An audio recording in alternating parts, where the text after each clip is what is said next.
Hey, Walton High School, it's Mr. Flood. I hope all of you are well.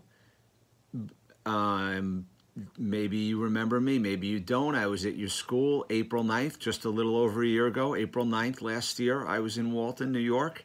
And there's a reason for this video. I wasn't just, sending you a video to say hi, but I'll say hi. I have stayed in touch with Mrs. Gilbertson, and she asked me if I would be so kind as to send an encouraging video to all of you during this weird, scary, crazy, unforeseen, confusing, what other adjectives can I use? Time when we're all isolated, quarantined, I don't know, restricted, to staying home and not being in school and being able to live our somewhat normal, typical lives. And I hope all of you know how important you are to me. I live in downstate New York, where we're really getting beat up here by this virus. But New York kids are, upstate New York, downstate New York, city New York, are also very important to me. So there's that. I'm thinking of you guys. I hope that all of your families, you and all your families, are healthy and well. If you all remember, and I'm sure you don't, but some of you remember, the challenges that I gave you, guys and girls, when I was there last year are so applicable now and so simple to apply in our lives that, and that's why I, teach simple things. So I'll remind you, which I always do, remind you of the challenges I gave you when I was there. Number one was to look on the inside of people and realize that we're all alike on the inside. And if this virus, this pandemic doesn't absolutely prove that, I don't know what would. I am just like someone else. My family is just like another family. We're all susceptible to this. We're all alike on the inside when it comes right down to it. The virus doesn't care where you live, what you eat, who your relatives are, what color your skin is, what religion you practice, if you're young or old. Everyone's susceptible. Granted, young people might be not as susceptible, but we're all basically the same on the inside. And so what does that mean for me, Mr. Flood? Well, it means that when you come to that conclusion and you accept and acknowledge we're all alike on the inside, it gives you empathy and compassion for other people because you know that they're just like you. You're just like them. So why wouldn't you have compassion and empathy for someone who's just like you? You should have empathy and compassion for everybody, but it should make it easier and simpler for you to have compassion for someone who you know is just like you. And then you can move out to having empathy and compassion for people who aren't like you, even though we're all alike. Second challenge I gave you was to reach out, say thank you to, and show respect for two adults in the building. And right now, guys and girls, is the most important time. I'm assuming you've been out for about as long as kids down in in downstate New York, about a month. I think March, the first or second week of March is when we all got kicked out of school in mass. So your teachers, and I guarantee, guys and girls, most of your teachers had never taught, remotely before or online. Maybe some of them had a little bit of experience doing it, but I guarantee most of them hadn't. But what I do know is that a teacher used to be able to separate their home life from their school life. Now they're at home trying to teach you. They may have a spouse at home. They may have pets at home. They may have younger kids who are younger than you at home, who are in daycare that they have to feed, entertain, keep occupied, or kids who are younger than you or your age that are in school, well, not in school, going to school online like you, and they have to help them navigate and keep them interested and connected to their teachers in their schools. And I know a lot of teachers don't have a room to lock themselves in, although I'm sure most of them, maybe they secretly do or would like to, where they can get away from those distractions to educate you guys. So please be super understanding of your teachers as they try and educate you. And don't you want to be the person who, when this is all over, gets back to school, and I don't know if it's going to be this year or if it's going to be in September. I hope it's this year. Don't you want to be the person that when you get back to school, the teachers say to you, hey, thank you for showing up, virtually. Thank you for being on time. Thank you for sending your assignments on time. Thanks for emailing me. Thanks for texting me. Thanks for contributing to the class in Skype, Zoom, whatever you're using. I don't know how you're communicating with your teachers and the staff at the high school. So show up for your teachers virtually. And the third challenge I give you is no one eats alone. I know you can't eat with someone now, but what you can do is reach out to that kid who was, think about the kids who were lonely when you were in school and isolated in school, and think about how doubly isolated they are now. You know, people are getting sick and some people are dying from this virus. Let's not lose anyone to sadness, isolation, loneliness, and depression. Those things are easily preventable by reaching out and connecting with someone. A phone call, a text, Instagram, Facebook message. Would send a carrier pigeon to them, to their houses. I don't write them a letter.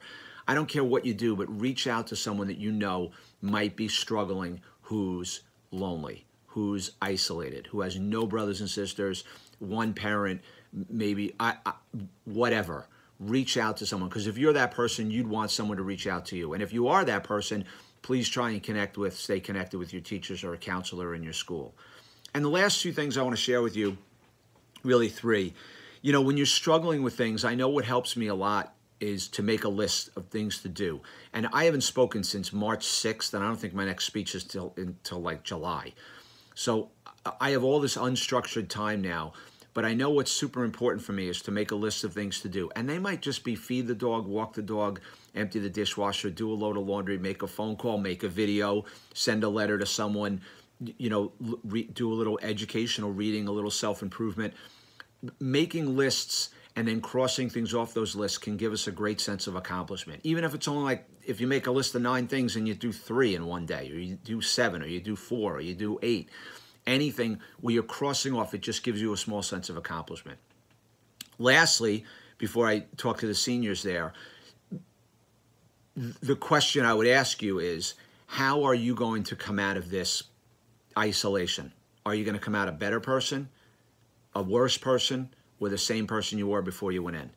I think you can come out a better person, and not better than anyone else, but a better version of yourself. How do I do that, Mr. Flood? You work on yourself. Because with all this time, you can't ice skate, you can't play lacrosse, soccer, baseball, tennis, swimming, whatever you're not doing theater, you're not doing music, you're not doing taekwondo, you're not doing any of those extracurricular things. So let's work on self-improvement. Read an educational book, watch educational TV, watch inspirational videos, find someone who inspires you and follow that person. Reconnect with your family.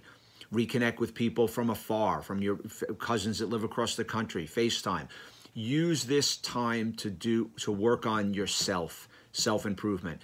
And I guarantee you can come out of this better than before you went in. Not better than anyone else, but a better version of yourself. And lastly, I want to say to the seniors, I hope and pray that you have a graduation and a prom.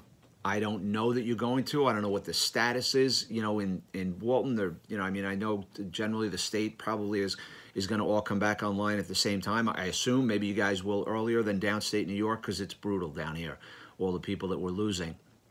So I hope you have a graduation. But let me say this to you, and I know this is hard for a 16, 17, 18-year-old to hear. In your life, guys and girls, in your life, again, I know this is hard to hear, and in your life, there'll be weddings, there'll be divorces, there'll be jobs, there'll be loss of job, there'll be life, there'll be births, there'll be deaths, there'll be graduations, there'll be missed graduations, there'll be parties that you can't go to because you were sick, there'll be fun events, there'll be sad events. This is just, now granted, this is an unprecedented thing. Your grandparents and your parents have never been through anything. None of us has ever, nobody on the planet has ever been through anything like this before. But it's just one more thing of your life. It's a long thing, it's a weird thing, it's a scary thing, it's a strange thing, it's somewhat uncontrollable, but it's just another thing that you're going through in your life. You can come out on the other side of this stronger and better. I guarantee you can. We're all learning so much about ourselves now. And can you put that knowledge that you learn and you gain about yourself to use in the future? And the most important thing you can do is to forge stronger bonds and stronger connections with people. Again, I hope you have a graduation. I really do. But if for some reason you don't, you're still going to be okay. You'll look back. I don't remember, granted, I'm 55. I don't remember a lot of things from high school. I remember my strong friendships. I don't remember graduation. I think it was outside. I have no idea. I've seen some pictures from back then in 1983 when I graduated in high school. I know it feels like a big deal. It's important to walk across the stage and get your diploma and that sense of accomplishment and all that stuff in the prom. I get it. Again, I hope you have one. But if you don't, it would not be the worst thing in the world. It just wouldn't be. So just think that way. Think optimistically, like you're going to have one. And I hope you have a prom. And I hope I run into some of you guys someday in a Starbucks or a Dunkin' Donuts up there in Walton, or somewhere else in upstate, downstate, mid-state, North Country, New York. Be well, stay healthy, take care of your families, and make sure you reach out to someone that you know might be struggling and lonely. Have a great day, guys.